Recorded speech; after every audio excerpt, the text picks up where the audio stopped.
Good morning, Steve. How are you? Good morning, Dan. When, Happy when are we Sunday. getting when are we Yes. getting a fancy animated intro? When are we getting that? What is our budget? Well, what will that allow for Oh, us our to have our? budget. There's no budget. I don't know. We'll see. I like as you see the format as our two viewers can see. Um, our format has changed a little bit. We've now included our names so people know who we are because Steve is a lot better at introducing himself than I am, and I'm more so desperate for attention than you are. I wouldn't say that. It's just I, it's just we're learning, and I'm continuously learning on this thing. And I do, Zero Level Media does have an intern. He's a 32-year-old intern. He's my friend Jesse, but he doesn't know this stuff. He's a fellow D&D player, and he helps me on the D&D side and helps me with the live shows at the comedy club. Well, that's great. So shout out to the 32-year-old intern Jesse. I say intern because I don't pay him anything. So, good morning. It is Sunday, and as usual, Steve and I like to get together for a little cup of coffee and discuss our creative process, what else is happening in the creative world around us. Is mostly involved with role-playing games and Dungeons and Dragons and such, but is not limited to that. Also includes comic books, movies. We dug into Andor pretty quick. I missed kickoff because of our Andor discussion last Oh, I'm so Sunday. sorry. Oh I'm no, so it's sorry. okay. We ended up losing the game, but it was no. So I blame you for us for the I Titans blame me losing. too. I blame me too. I wasn't there to go tighten up at the very beginning of the game. Anyway, we play Just cut my Philadelphia. mic. Cut my mic. Just We play Philadelphia Eagles later today, but it's not. I don't have to go to the game. It's on TV, so I'll just casually watch it as my wife decorates it and kid decorate the Christmas tree. oh, So I I'm feeling better right now. Things have been rough for me this last month for obvious reasons we've discussed earlier. But this last week, I work in a online retail business as my day job. I work in a warehouse. I ship stuff out. It's easy because I'm quite the introvert. That's why I just do a podcast streaming with one person and no viewers.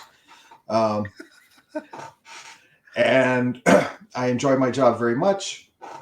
And it's I've got the aforementioned intern Jesse works there with me, so we just discussed Dungeons and Dragons all day and other creative stuff. And so, where was I going with this? Oh, so it's been a very busy week because of Black Friday and Cyber right. Monday and all that stuff. So we just get knocked on our asses. So Wednesday I came home just exhausted, chills, body aches, everything, and it floored. I had 102 temperature. Oh no. Yeah, so I was laid out for a couple days. So, as great plans. That was going to be the week because I had Friday night. I had my first Catacombs and Comedians presents Deep Delve Pizza Co. Right. Dungeons and Dragons game. So I was going to work on that. Now, don't fret. We did play the game Friday, and we'll discuss that on this session. But I had no time or energy to build or work on anything. I walked into that room, no idea what I was going to do. Oh no. Brand new players who I've never played with before, and it was a hit. Talk about DMing by the seat of your pants. So I guess this whole professional dungeon master stuff is starting to come together. Yeah, I would think so. It's like they talk about when you're writing a novel or a story plot. What was it? Plot versus pantsing. Like, is that Yeah. what the two terms? So definitely, you're a pantser. You could do it. You could do it. Yeah. That's awesome. So Friday night, because what we did is I set it up on like the meetup group where I had like up to 5 people register because I had a table that sits 7 players plus myself, so 8 people at this table. And the gamekeep in Hermitage, Tennessee is awesome. It's a great game store. It's got the front of the store's got that the retail business, and the back of the store's got a room full of large conference sized tables for people to play D&D, and they have, reservations and games reserved and all that stuff. So, and then they just got the property next door, which used to be an old vitamin shop or something. So they opened up even more playing room. Wow. With smaller tables. So every other Friday, I had Catacombs and Comedians, and it has a game hosted by myself. Standing, it'll be it's scheduled every day, every other Friday. So this was the first one, and I had almost a full table. I think I had 5 people reserved for it, but a couple didn't show up. But a couple somebody who wasn't signed up was there, so whatever. So I think we had 2 open seats at the table. Not a big deal, because again, I had no idea what I was doing when I walked into Dungeon Master. Right. And and so I had 2 players who played Dungeons and Dragons, one much more experienced than the other, and they drove an hour and a half, I think, to come play. Wow. And not because of Catacombs and Comedians, but they saw that it was Deep Delve Pizza Co., where you play pizza delivery guys as in the D&D game, and they were actual physical pizza delivery guys. Fantastic. So that's why they came. I had intern Jesse, and I had another player who plays at the Gamekeep other games, and he saw it was on the schedule, so he signed up for it. And I had one player who had been to some of the live shows and had listened to all the Catacombs and Comedians podcasts. He was a big fan of the show, and he just his whole goal was to get one of those inspiration chips that I gave out at the show. So he earned one that night. And the game turned out really well. It went really well.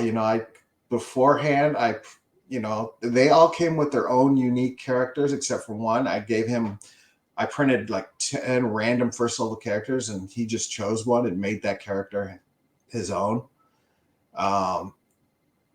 They had an idea it was a pizza type of thing. So one of the players was like a guy who was he played a Thrykins from the Spelljammer. They're the bugs guys with the multiple arms, a barbarian, and he was from the kitchen. The next criminal who worked in the kitchen couldn't get a better job, so now they're sending him out to do deliveries. I had the 2 buddies. They played 2 monks who were like stand-in doubles for. One was a Warforged monk, and he was called the Bruce Forge Lee because he was a fake Bruce Lee. And then the other guy was like a Jackie Chan type stand-in. And so they had their whole routine worked out. And of course, Jesse, who's been to every live shows and helps me, come up with ideas for Catacombs and Comedians, he knows the game world and everything. So he had his fun character. So he was a barbarian too. So I had 2 barbarians and 2 monks in this party. Wow. And this other person was a sorcerer, I think. Okay. And it worked. I said, don't worry about who you want. Play whoever you want to play. I will make the game work for you. That is what I do. And it was all theater of the mind, so no miniatures or anything like that. And they were on a simple, rats in the cellar type of adventure. Their boss, they ran out of ingredients to make the chicken wings, the hot chicken wings. So they sent them out to get the burnt ham creatures that I've created already that are hot chickens, and they had to go and get some of those. And of course, along the way they made some bandits and dire trash panda. So it all worked well. It turned out really fun. It lasted longer than a live show, because we have the table from 6:30 to 10:30. How long did it last? Oh, probably 2.5 hours. Okay, so do you go? Okay, you said you didn't have much time to prepare because of illness and stuff going on. So you get there. what is your instinct? Is your instinct to get them into combat as quickly as possible? Do you give them half an hour, go around the table introducing yourselves? Is there a backstory that you establish? Like, okay, you all work for this one company? Yeah, like, first I say, okay, who's seen Catacombs and Comedians and knows the stuff? And one guy had. So, okay, so that gives me time, and of course we started late because people were running late, and one guy had to work on his character, and Right. one of the guys didn't have a character. The guy who the Thrykin monk didn't have his character ready. He just had the concept, so he rolled up his character real quick, and so and I'm like, hey, no rush, guys, we're chill. And there's no standardization like, hey, we're going to do the point buy system. We're going to do dice rolling. We're going to do roll 4, take off the bottom one. I mean, None of that's that? what they asked. They go, how did we do it? And I go, I said, just don't cheat. I said, go standard array or point buy is my basic answer. Whatever you're most comfortable with. And I'm not, this is not one of those, this is not one of those long-term campaigns. This is essentially a one shot. Right. So they could, if they wanted to make a character who's going to break the game, go for it. Right. Because it's, it's not going to ruin the overall campaign that's going to last 20 years. So, but they all did, and they all played first, and they all start at first level. And so I may have fudged some rolls on my, I told them, I go, look, I'm set at this DM screen not for secrets, just because I fudge rolls for the story. And they were all fine with that. We played, and we had plenty of combat and plenty of dice rolling just to see, okay, let me see if you can do that. Somebody would come up with a clever idea.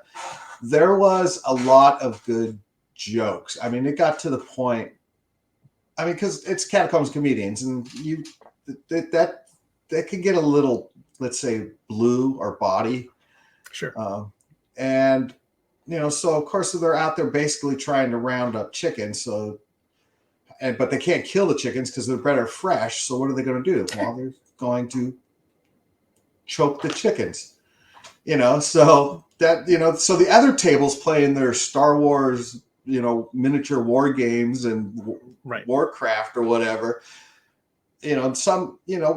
Let's just say we were entertaining the significant others of the players of the other games who were just there to watch, who were there to support their partners, right? But would rather watch a comedy D&D show over here at this table, right? Than the table that's all serious. Sure. Yeah.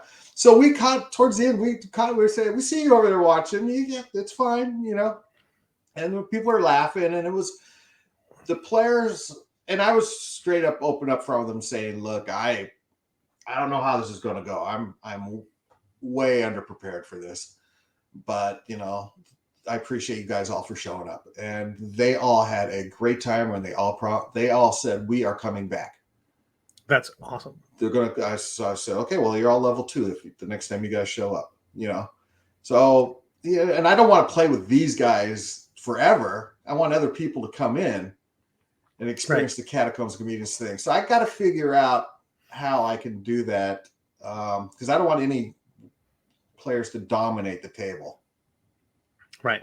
I don't want this to turn into a regular campaign that I'm doing for the same group of players every other week either.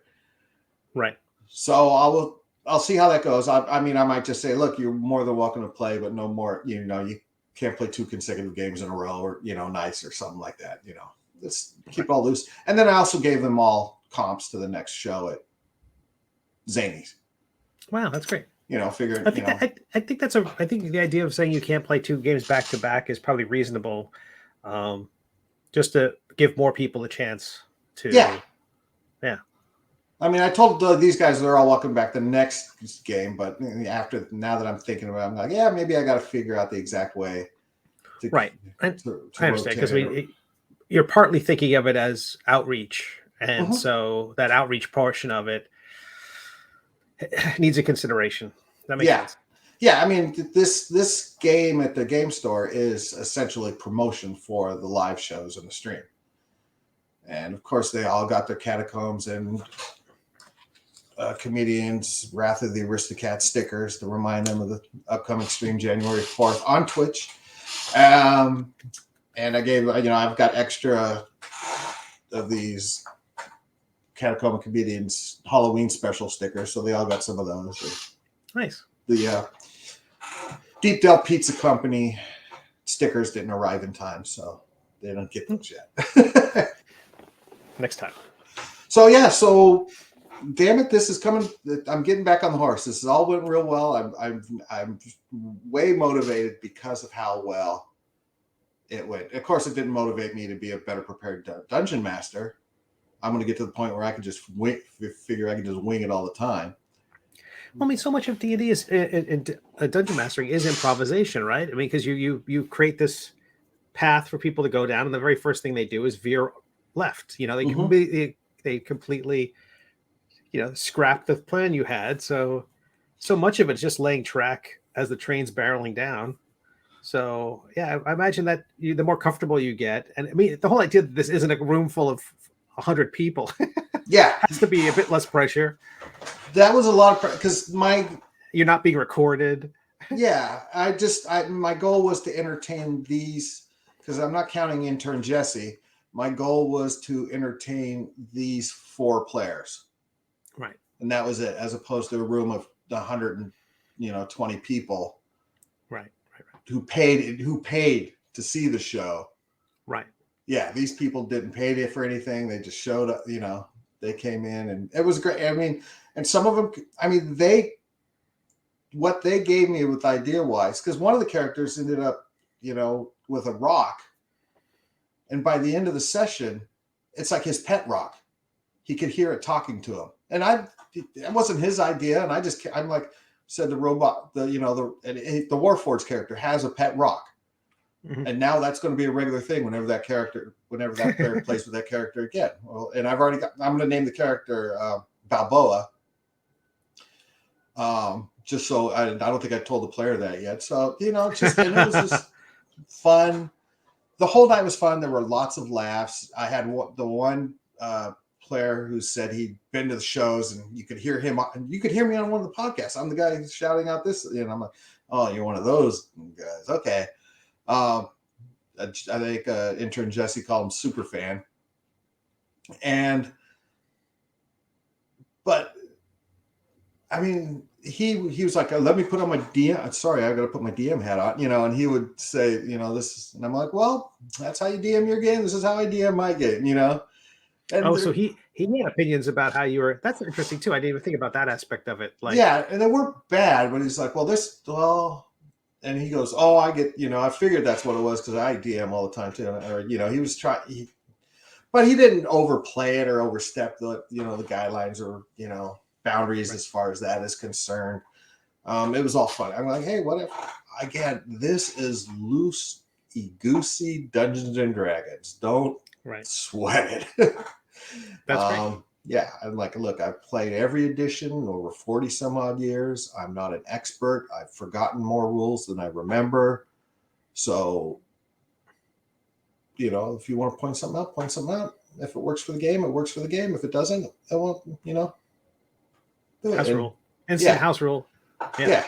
I mean, I think there were a couple of critical fails Friday night, and I didn't do the same kind of thing for each critical fail. I came up with something on the fly for each different one, Okay, we'll make it that, all right, this. And I think that's going to be my general rule of thumb on critical fails going out is if I can think of something creative on the fly, that's what I'll do rather than, nope, you injure yourself every time. Right. So what's up with you?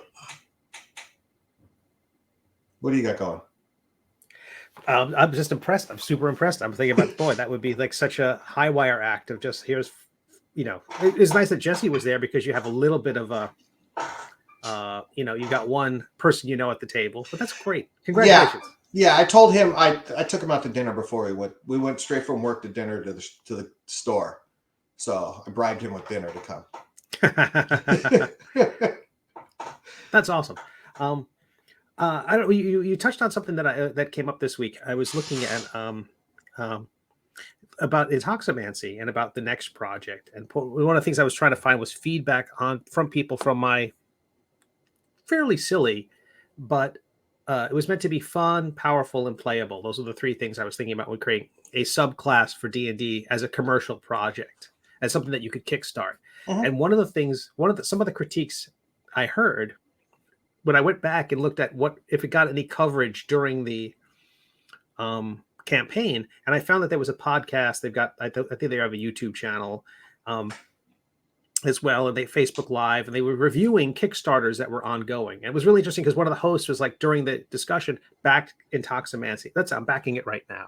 But they were talking about it in a very cautious way, like this could mess up your table if you introduce this kind of. I think they're afraid of the Joker. They're afraid of the guy who's going to sit down at the table and just be the goof and mess up your grim dark setting.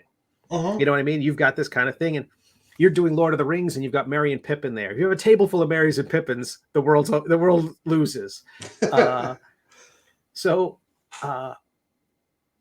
I think that was just really interesting that caution. There was another project they were talking about a little bit later on, which is really funny because I think it was every bit as silly as mine, but the aesthetic was darker. It was kind of it was very silly, but at the same time, the illustrations were moody, more Brahm than Hildebrandt Brothers.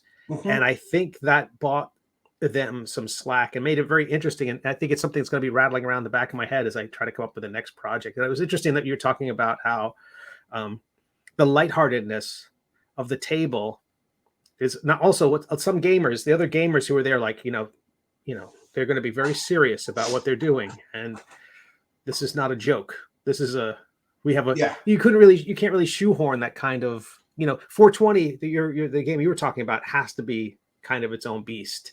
Oh yeah. It's very interesting. I don't know. You got me thinking because again, the host of that Geeks Can't podcast, they were very like Thieves Can't. I don't think they're saying there's something we can't do.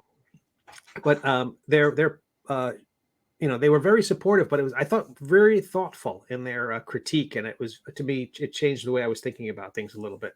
That I think the next one I do will be off kilter, but maybe darker in tone a little bit. Oh, can Steve Conley do darker? I could do darker. I've only ever done one horror story ever, and I think it was pretty dark. But it's not going to be the sort of thing that it still has to fit into the world of the Middle Age. It'll still be akin to my webcomic. But there's stuff in that story which is like regicide and fratricide, and there's going to be things like that. I just think it's a question of which perspective, and I think visually the perspective that under it all might be this lightheartedness, and I think an embrace of randomness. But I think visually, I think there's going to be more earth tones and less poppy colors. Hopefully it will fit alongside Intoximancy, but I'm certain it will.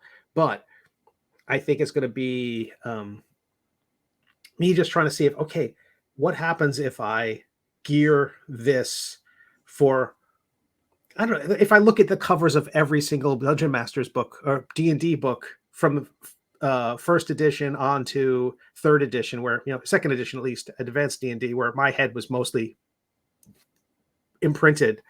Those covers are all dark. There's not a single lighthearted one. Some of the adventure modules, the cartooning's a little light. Like Jeff D might have something that's a little bit, lighthearted, and some of the illustrations inside definitely can be really goofy. But the covers were always like, this is serious. This is album cover artwork. This is, really serious. And I feel like if I could do that, it'll be interesting. It'll be really interesting. Okay, so it's not. I'm not stretching it to say that Intoximancy was a surprise hit for you. Oh yeah. It was a surprise that it was funded. Kind of like Star Wars when it came out in 1977. So basically, your next one's going to be your Empire. You're going to make it darker. Empire Strikes Back. Yeah, maybe. Maybe. And then I'll go back to doing Ewoks. Yeah, and then I'll do all my silly stuff. Yeah. But this will be considered the true fans' favorite. Is the dark? Yeah, this is the high watermark. Yeah, it'll be all downhill. Like Back to the Future. The Back to the Future trilogy. The middle one was very dark compared to the other two films. Yeah, and what was the other one? This one you make about going to rehab. Temple of Doom. Yeah, this one you make about going to rehab. Sure, this is all the Betsy Frodo clinic. Exactly. They're Yeah. all, they're all trying to dry out from their intoxicant. What happens when you're no longer Broken intoxicated? families. It's Yeah, all a wreck. yeah. I think there you go. The section on child support and how much gold per month you have to pay is huge, huge. The murder at the methadone clinic is the whole. Methadone. That's your new. Get the domain right now. We'll wait.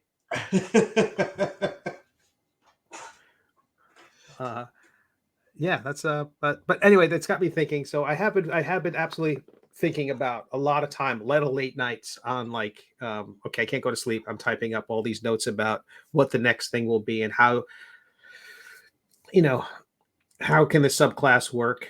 I forget. I mean, so one of the things that happened this week was one D&D released another Unearthed Arcana. I'm sure it's on your to-do list of topics. Mhm. But one of the things they were talking about was standardizing when classes get their subclass perks across classes. It seems to be that that's what they will want to do. Whereas you are playing a cleric, level 1, you get your superpower.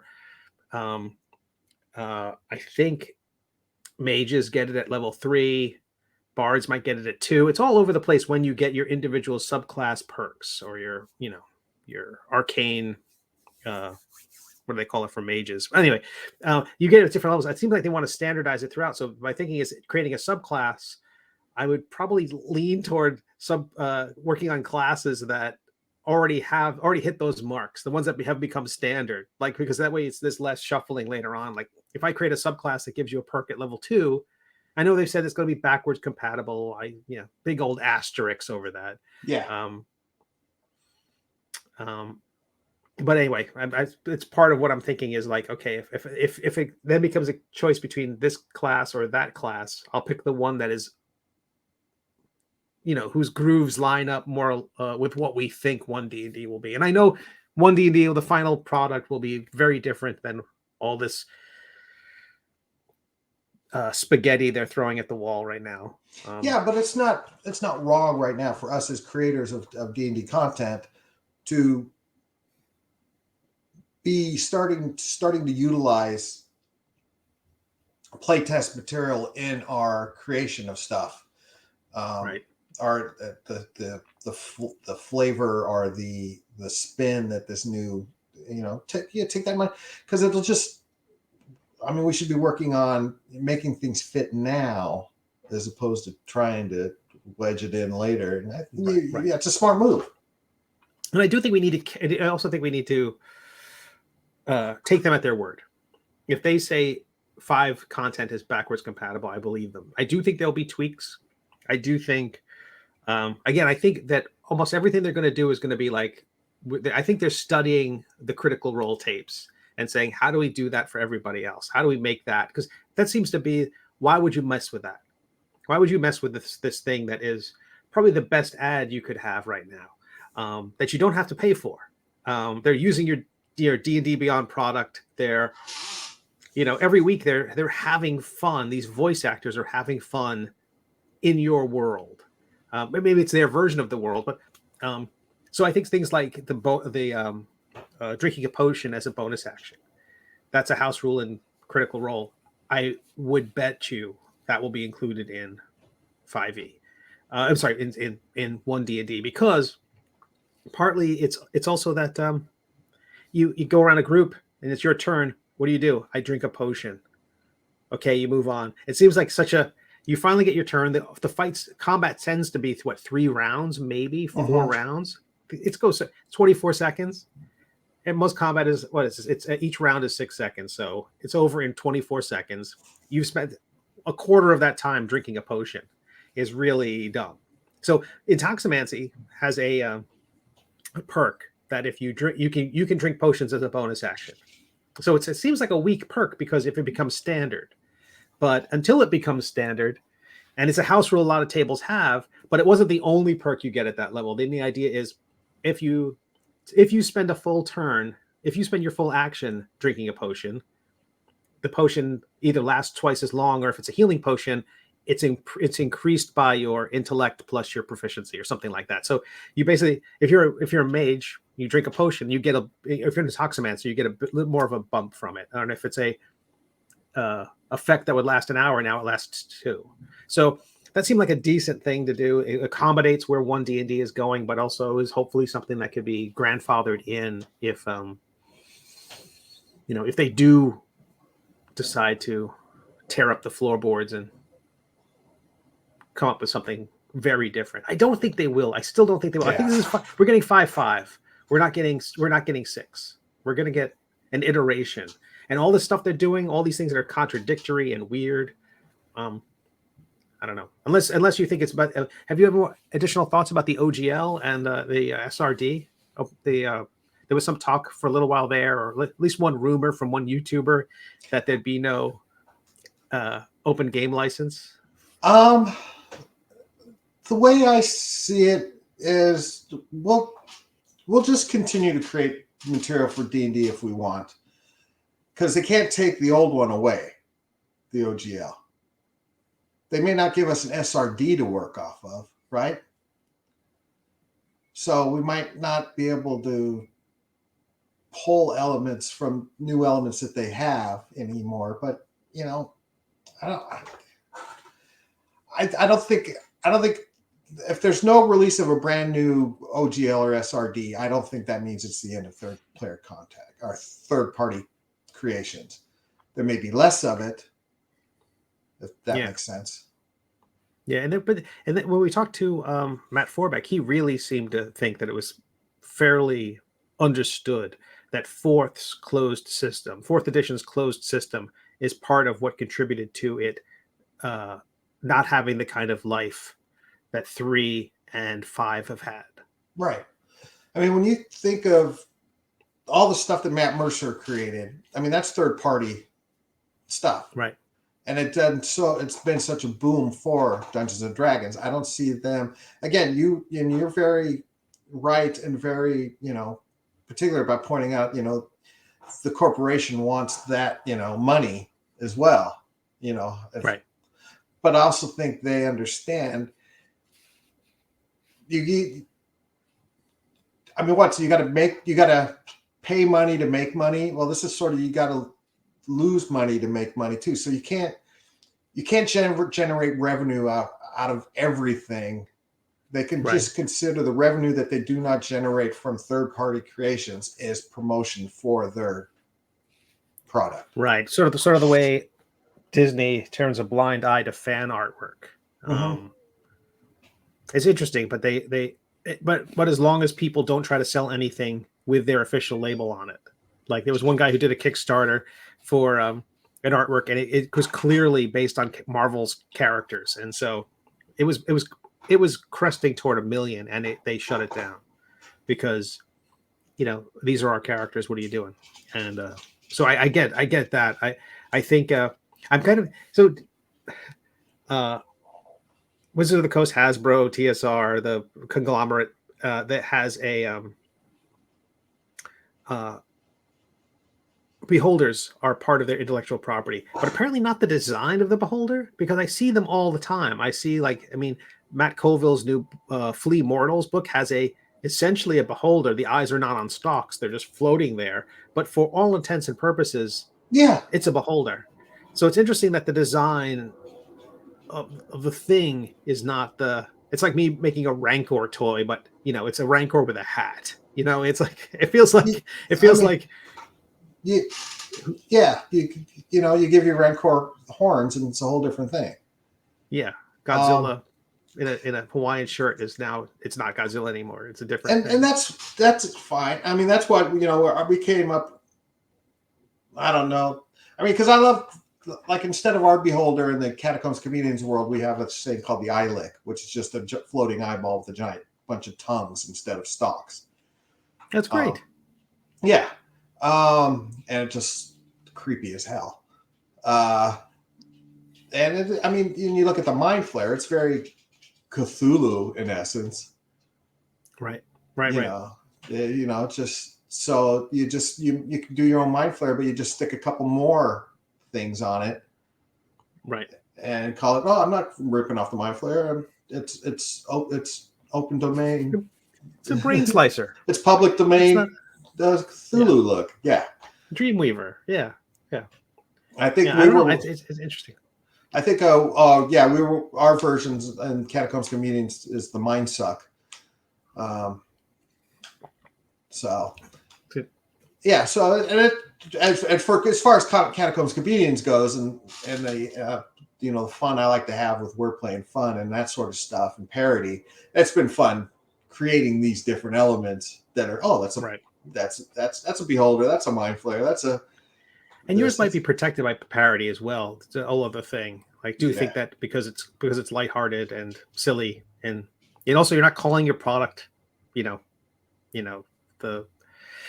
But anyway, so was there anything else from the Unearthed Arcana this week that got your attention? Species. Right. Everything is now species instead of race, which I'm fine with. Yeah.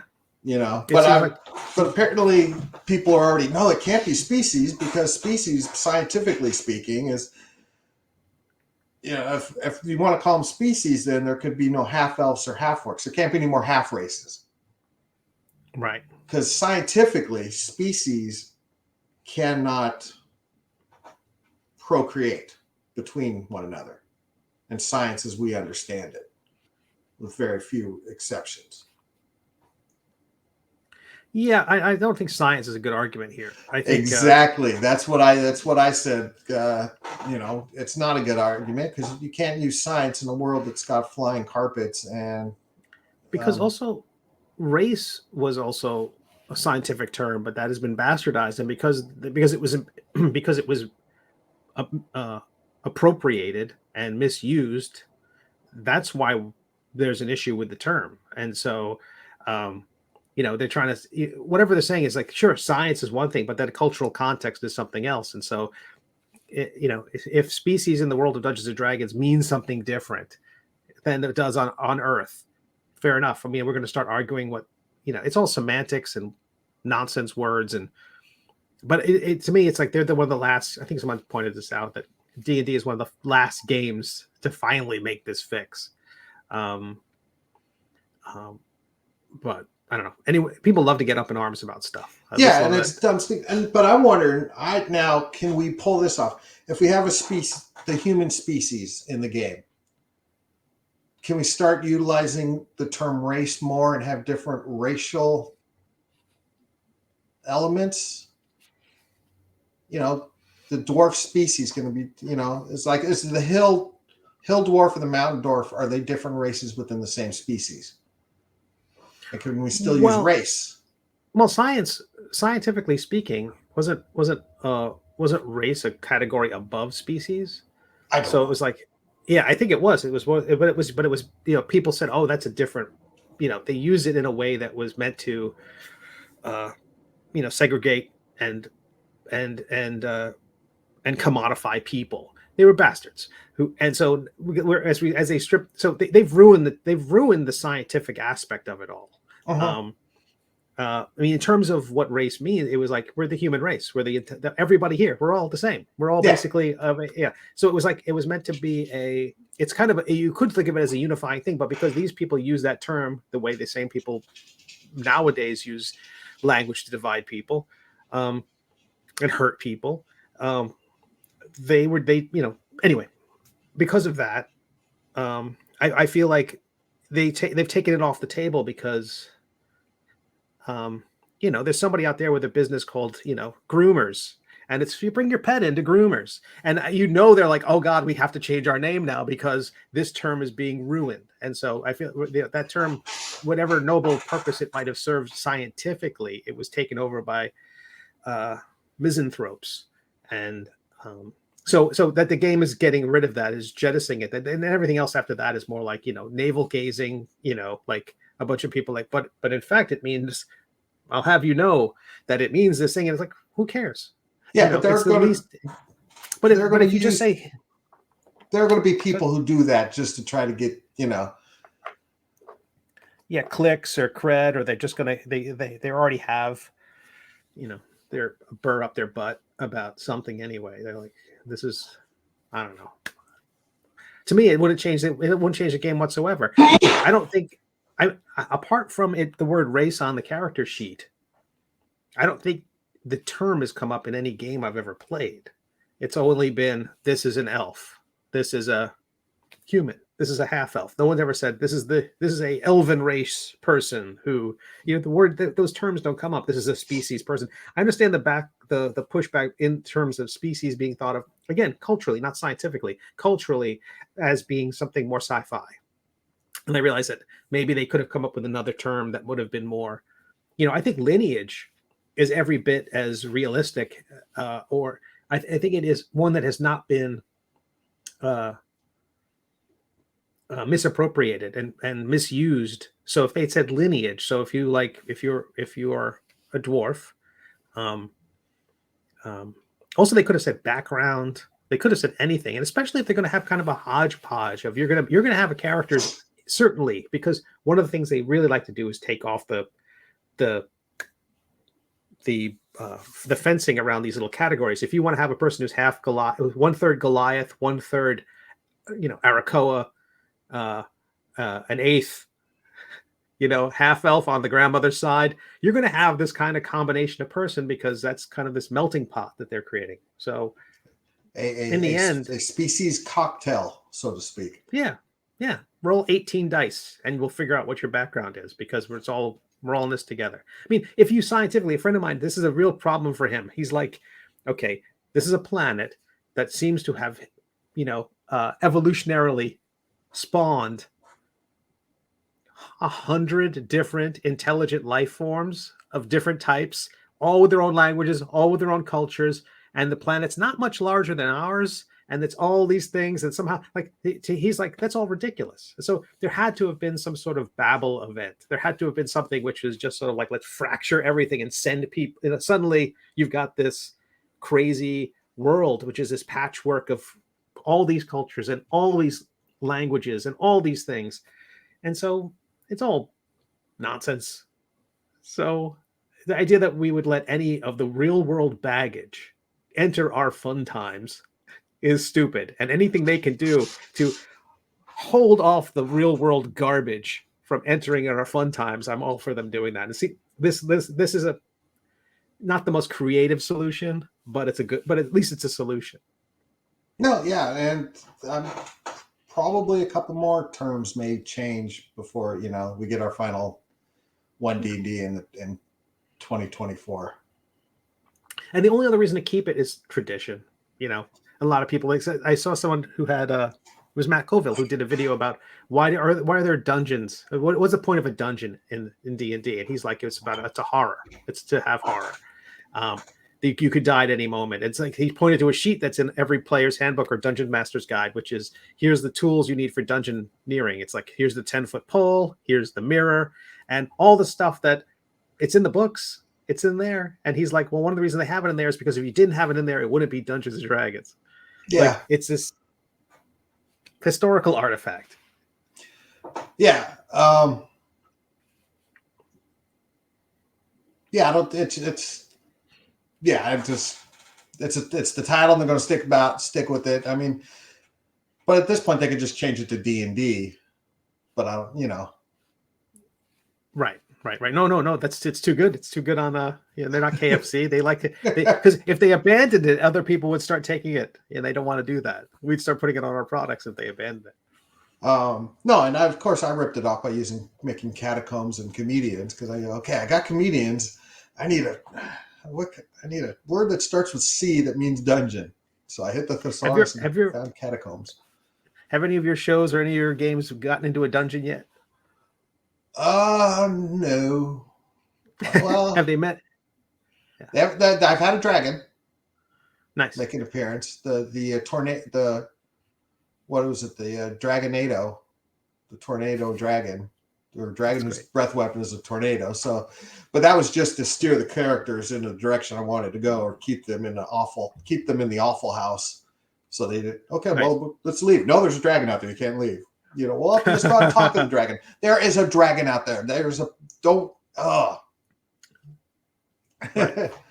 So, but yeah, And right now, it seems we're in a period with Dungeons and Dragons and D&D fandom. Is everyone like, oh, I heard that they delayed the release of the movie 3 weeks, so that means that's not going to be as good as it's going to be. Or Hasbro they're selling their film division, so that's going to hurt the movie. Or now we're not going to get the D&D television show that they've been talking about. And so I think D&D is going down the tubes again, So I think we're on the doom and gloom side of fandom because, right. because everybody's scared of, not everybody, but people are, don't like change. And we got one D&D coming up and they're not really putting in I don't know where I'm going with this. Do you know where I'm going with this? No, I've seen it. I mean, if I look at YouTube videos, YouTube algorithm is constantly trying to show me, worst case scenarios. And I think a lot of people have found that they can monetize worst case scenarios, or they say, and there's a few folks whose work friends of mine and they're like, they tend to be glass half empty folks. Everything is a portent of doom. And I don't know, let things play out. But I think they moved it because there was another gigantic movie put on that same weekend. I mean, yeah. Dungeons and Dragons is kind of a niche nerd thing. You want to have the field open to yourself, and if you can find an open weekend, by all means. You don't want to go up against head to head with the Marvel movie. Yeah, the next Marvel or DC movie. Well, maybe the DC. Right. No. Well, they haven't established their brand yet. It's not like they have them. I'm certain Iron Man didn't want to go up against anybody, but then when they've established this universe, now they get to push people around. So yeah, I don't know. The idea that it wasn't a direct to video thing is amazing. So yeah. What'd you think of the? Oh, go ahead. No, and it doesn't hurt these things to be direct to video. If it turns out that Amazon has a same day release of Dungeons and Dragons, it's not going to hurt anybody. It's going to be great. As long as they make their money back, they'll do another one. Speaking of movies, what'd you think of the Indiana Jones trailer? I'm hopeful. Hopeful? Yeah. I liked it. Sweet. I see some redemption because my takeaway from Kingdom of the Crystal Skulls is it was a rather phoned in movie. Mm-hmm. I'm not even talking about the story elements. I'm just, when they were camping in a jungle, it looked like it was a soundstage type of thing. Right. Yeah. A lot of scenes took place in tents or, rooms, and it had a very, let's not go all out on this one. So right. It looks like the next one might be doing more of a service back to the swashbuckling elements of Indiana Jones. Yeah, this one seems to be like an homage to the things that came before. Bringing Sala back, who should have been at the wedding. I don't know why. I looked at the wedding at the end of Crystal Skull, and I thought, oh, wait, what's Sala? So I suspect there'll be a lot of flashbacks, a lot of de-aging technology. The one clip they showed looked fine when they pulled the hood off his face. I only watched it once. Like the Guardians trailer, I watched like 3 times. But the Indiana Jones, I'm like, also it's just he's a 70-something-year-old man. 80, yeah. 80? Yeah, so I don't know. It's an action movie starring an 80-year-old guy, so I'm interested to see what they do with it. I love the first one, so that's brought a lot of love from me. And it's about the same age when I was playing Dungeons and Dragons, imprinted at the same time. But I don't know. I'm hopeful. But also been burnt by Kingdom of the Crystal Skull, so I'll reserve judgment. Yeah. Well, it can't be any worse, is what I'm saying. Thinking. fewer atomic refrigerators. That didn't even bother me. That was fine.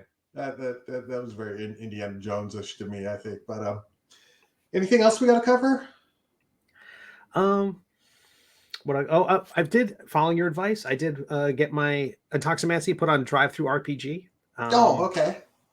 I did not go with their exclusivity route because I No. still want to make it available on my own website. It does seem to hurt how it's placed on the site. It does seem to hurt, how it'll be put in rotation. I didn't really. I think it's a little bit like Amazon, where it's really up to me to promote it and to help people find it. And once enough people go and see it, then suddenly it'll start getting recommended in other places. People who bought this also bought that sort of thing. Which is, it's all fair. I mean, you can't expect them to do the work for you. No, but I was also amazed at the flood of content being put on there. It was like, okay, I thought my book would be put on there and it would be in a pretty good spot for a day or two. No, 40 more things showed up, and then 40 more things showed up, and it's just a ton of stuff. Yeah, and I didn't realize how much third-party stuff is out there. A lot of it's garbage too. Right, but it's still being produced, and and I don't know, somebody's labor of love, for whatever it's worth, it's finished. I mean, I don't know if there's any kind of quality control, if they just think, oh, this is technically a PDF, we'll sell it. I don't know. It doesn't show boobs, so we can, Is that really one of the few criteria? I know. I'm just thinking, that there's no mention of MAGA or boobs on the cover, so let it go. But seriously, I've seen, products go up where it's an index card with the name of just the name of the spell, and that's the product. Right. Just so you could place this next to your character sheets to remind you to have it. Right. There was one that I saw that looked really. It was a very impressive thumbnail, and they had a preview, because you could have a preview, like a PDF preview. I did not activate that feature because I wasn't sure which pages they would choose. I just put a bunch of screen. I put the pages as graphics on the page, but all AI generated images, and not terrible looking. So I don't know. It's going to change how these things look a lot. Yeah, we've discussed AI artwork and use of creating, and we'll have to revisit that conversation, because I think my opinion may have changed. It's modified negatively? Negatively towards AI art. Yeah. But, I think it's interesting, because I do think it is. Again, well, we can talk about it some other time, because that's a whole other kettle of digital fish. So I told you last week I designed the holiday Christmas card, or the holiday card, and this is it. Real simple design on the front, just that on the back. That's great. Did you get a commercially printed, or did you do it yourself? Commercially printed. Sweet. So I don't know who I'm sending these out to, but I had to design that. I had to design the Santa hat on top. That's of nice. That. So. Nicely done. And then today, when we're done, while I watch the Titans play the Philadelphia Eagles, I will be working on the next poster for the next Zany's Catacombs Comedian show. Excellent. Because I love doing those posters for those shows. Maybe even more than sitting on stage DMing those shows.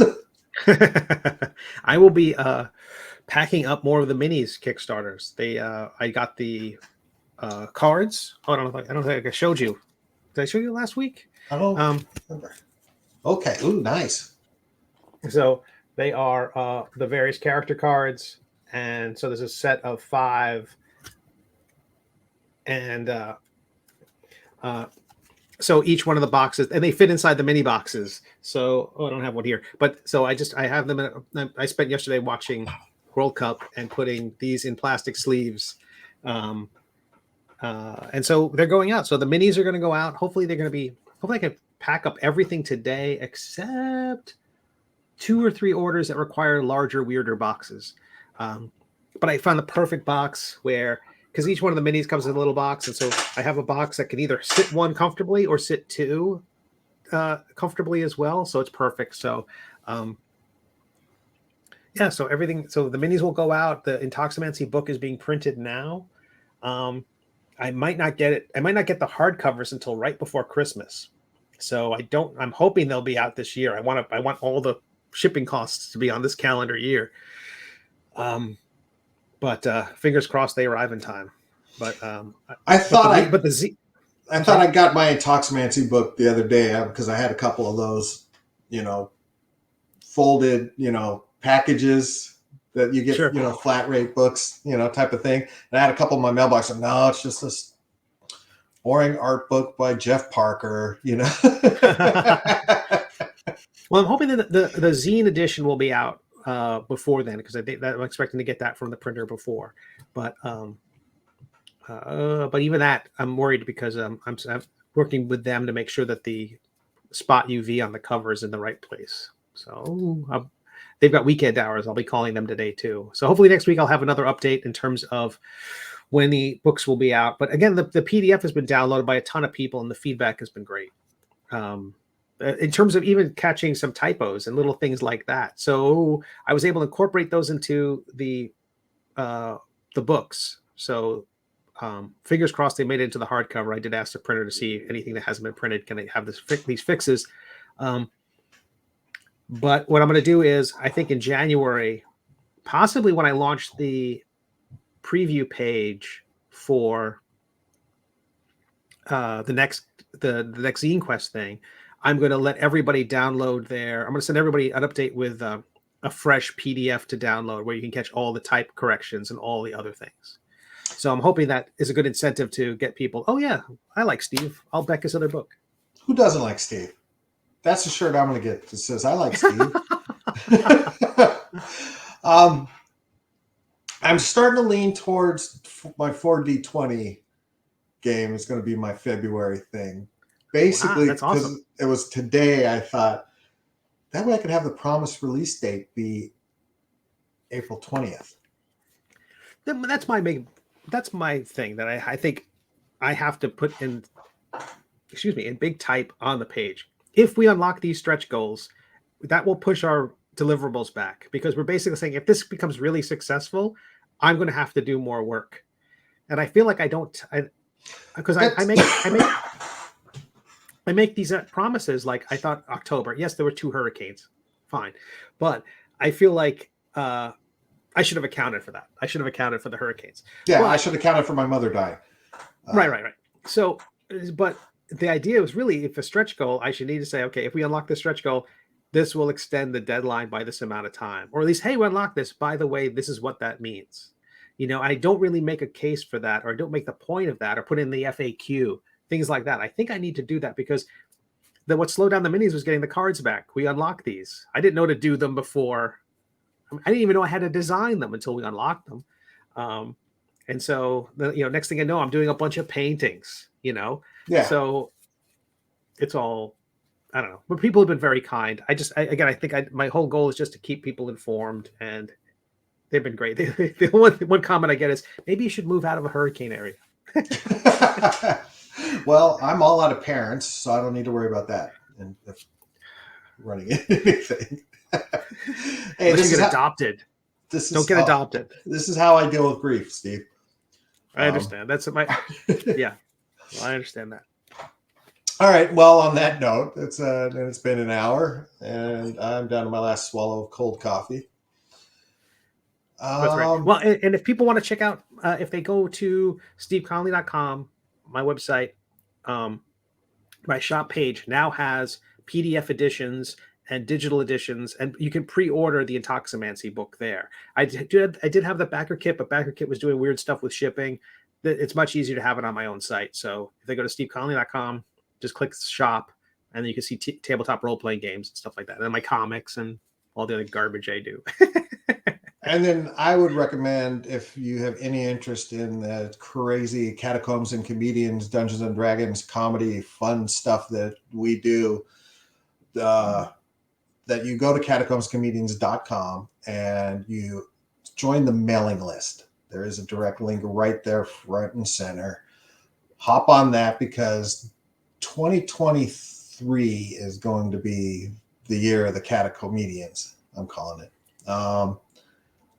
A lot of crazy stuff planned, and that'll be the best way to keep track of things, because I'll probably update send updated newsletters quicker than I update the website. So updating websites is such a pain. So yeah, do it on it. And in 2 weeks, we're going to have a guest. We're going to have a sensitivity reader, and we'll of course discuss the whole thing, race and gender and other elements of Dungeons and Dragons gatekeeping, that deals with all that, and see how that, see what we can learn, because as creators, it's beneficial to all of us to make our products not only acceptable but accessible and thoughtful. Yes, to the largest audience that we can, if we're smart creators. Yeah.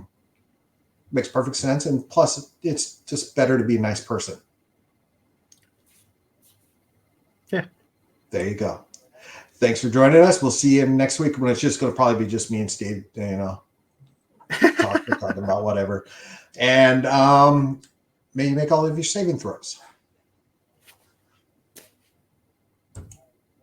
All righty. We cover an hour easy. Yeah. It All right. flies by. Yeah. All right, Steve, I will chat at you later. Yeah, if anything comes up this week, I'll let you know. But It still says we're live. Am I live? People seeing me? yeah, I haven't hit the second button yet. So